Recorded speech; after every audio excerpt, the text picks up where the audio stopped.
निर्भीड निष्पक्ष वृत्तांकनाचा बुलंद आवाज, राजसत्ता न्यूज।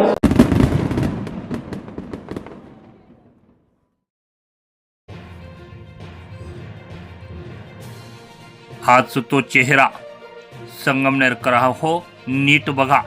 संगमनेरमधील त्या चुमुरडीचा आयुष्य उद्ध्वस्त करणारा हा नराधम, पहा त्याचं रेखाचित्र।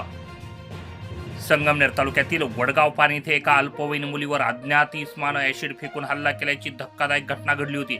17 मार्च रोजी ही मुलगी शाळेतून सायकलवरून घरी जात असताना पत्ता विचारण्याच्या बहाण्यानं आरोपीनं तिला थांबवलं आणि तिच्या चेहऱ्यावर उजव्या बाजूला ऍसिड फेकलं। या हल्ल्यात मुलगी गंभीर जखमी झाली होती। तिच्यावर लोणी येथील प्रवरा मेडिकल ट्रस्ट रुग्णालयात उपचार सुरू होते। प्लॅस्टिक सर्जन आणि नेत्रतज्ञांच्या देखरेखीखाली तिची प्रकृती सध्या तरी स्थिर आहे। तिचा दवाखान्याचा सर्व खर्च विखे पाटील परिवारानं उचललेला आहे। संगमनेर तालुका पोलीस स्टेशनमध्ये या प्रकरणी आता याच हा जो चेहरा स्क्रीनवर दिसतोय याच्यावर गुन्हा दाखल करण्यात आलाय। गुन्हे शोध पथक आणि फॉरेन्सिक युनिटकडून तपास सध्या सुरू आहे। पोलिसांनी प्रत्यक्षदर्शींच्या मदतीनं संशयित आरोपीचं हे रेखाचित्र जारी केलं आहे।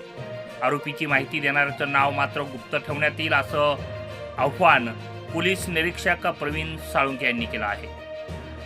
संगमनेर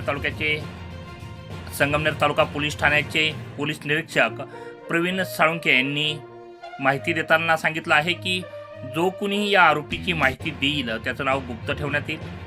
वडगाव पाणी येथे 6वीत शिकणाऱ्या या शाळकरी मुलीवर झालेल्या भीषण ऍसिड हल्ल्यानंतर परिसरात संतापाची लाट उसळली असून घटनेला जवळपास 2 दिवस उलटून देखील हल्लेखोरांचा ठाव ठिकाणा लागलेला नाही। अहिल्यानगर पोलीस दलाची 10 पथकं आरोपीच्या शोधासाठी तैनात करण्यात आली आहे। ही 10 पथकं आरोपीचा शोध घेत आहे, परंतु या सर्व पथकांना अद्याप तरी यश मिळालेलं नाही। आता पोलिसांनी रेखाचित्र जे आहे ते जारी केलंय।